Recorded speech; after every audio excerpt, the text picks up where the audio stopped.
ನಮ್ಮ ನಾಡ ಹಬ್ಬ ದಸರಾ ಭಾರತದ ಪ್ರಮುಖ ಹಬ್ಬಗಳಲ್ಲಿ ಒಂದಾಗಿದೆ. ದಸರಾ ಹಬ್ಬವನ್ನು ವಿಜಯದಶಮಿ ಎಂದು ಕರೆಯುತ್ತಾರೆ. ದಸರಾ ಹಬ್ಬವು ಅದ್ದೂರಿಯಾಗಿ ನಡೆಯುವ ಉತ್ಸವ. ಇದರ ಆಚರಣೆಯು ಭಕ್ತಿ, ಸಂಸ್ಕೃತಿ ಮತ್ತು ಶಕ್ತಿಯ ಸಂಕೇತವಾಗಿದೆ. ಮೈಸೂರು ಅರಮನೆ ಹಾಗೂ ಚಾಮುಂಡಿ ಬೆಟ್ಟದಲ್ಲಿ ತಾಯಿ ಚಾಮುಂಡೇಶ್ವರಿ ದೇವಿಯ ಆರಾಧನೆ ಅತ್ಯಂತ ಧಾರ್ಮಿಕ ಹಿನ್ನೆಲೆಯೊಂದಿಗೆ ನಡೆಯುತ್ತದೆ. ನವರಾತ್ರಿಯಲ್ಲಿ ಪ್ರತಿದಿನ ದೇವಿಯ ವಿವಿಧ ರೂಪಗಳನ್ನು ಪೂಜಿಸಲಾಗುತ್ತದೆ. ಅರಮನೆಯ ಮೈದಾನದಲ್ಲಿ ಸಾಂಸ್ಕೃತಿಕ ಉತ್ಸವಗಳಾದ ಶಾಸ್ತ್ರೀಯ ಸಂಗೀತ, ಜನಪದ, ನೃತ್ಯ, ನಾಟಕ, ಡೊಳ್ಳು ಕುಣಿತ, ವೀರಗಾಸೆ ಇತ್ಯಾದಿ ಕಾರ್ಯಕ್ರಮಗಳು ಒಳಗೊಂಡಿರುತ್ತದೆ.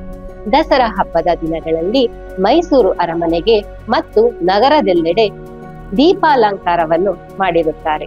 ಸುಮಾರು 1 ಲಕ್ಷಕ್ಕೂ ಅಧಿಕ ದೀಪಗಳಿಂದ ಅರಮನೆ ಮತ್ತು ಮೈಸೂರು ಬೆಳಗುತ್ತದೆ. ದಸರಾ ಹಬ್ಬದ ಸಮಯದಲ್ಲಿ ವಿವಿಧ ಕರಕುಶಲ ಮೇಳಗಳು, ಭವ್ಯ ಜಾತ್ರೆಗಳು ಮತ್ತು ಖಾದಿ ಉತ್ಸವಗಳಲ್ಲಿ ದೇಶದ ವಿವಿಧ ಭಾಗಗಳಿಂದ ಕಲಾವಿದರು ಹಾಗೂ ಶಿಲ್ಪಿಗಳು ಭಾಗವಹಿಸುತ್ತಾರೆ. ಕ್ರೀಡಾ ಉತ್ಸವ ಮೈಸೂರು ದಸರಾದ ಪ್ರಮುಖ ಅಂಗ. ಇದರಲ್ಲಿ ಕುಸ್ತಿ ಸ್ಪರ್ಧೆಗಳು, ಮಲ್ಲಗಂಬ, ಕುದುರೆ ಸವಾರಿ ಹಾಗೂ ಆಧುನಿಕ ಕ್ರೀಡಾ ಆಟಗಳ ಸ್ಪರ್ಧೆಗಳು ಮನರಂಜನೀಯವಾಗಿರುತ್ತವೆ. ಹಬ್ಬದ ಕೊನೆಯ ದಿನ ಅಂದರೆ ವಿಜಯದಶಮಿ ಅಂದು ಜಂಬೂ ಸವಾರಿ ಮೆರವಣಿಗೆ ನಡೆಯುತ್ತದೆ.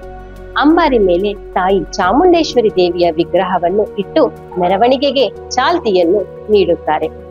ಅಂಬಾರಿಯ ಹಿಂದೆ ನೃತ್ಯ ತಂಡ, ವಾದ್ಯಗೋಷ್ಠಿ, ಸ್ತಬ್ಧ ಚಿತ್ರ ಪ್ರದರ್ಶನ ನೋಡುಗರ ಕಣ್ಮನವನ್ನು ಸೆಳೆಯುತ್ತದೆ.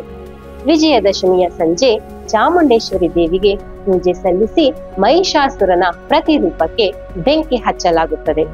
ಇದು ಮಹಿಷಾಸುರನ ವಿರುದ್ಧ ಚಾಮುಂಡೇಶ್ವರಿ ದೇವಿಯ ಜಯವನ್ನು ಪ್ರತಿನಿಧಿಸುತ್ತದೆ. ಈ ರೀತಿಯಾಗಿ ಮೈಸೂರು ದಸರಾ ಬಹುಕಲಾ ಸಂಸ್ಕೃತಿ, ಧರ್ಮ ಮತ್ತು ವೈಭವದ ಜೊತೆಗೆ ಒಂದು ಜನಪ್ರಿಯ ಹಬ್ಬವಾಗಿ ದೇಶದಾದ್ಯಂತ ಪ್ರಸಿದ್ಧವಾಗಿದೆ. ಧನ್ಯವಾದಗಳು.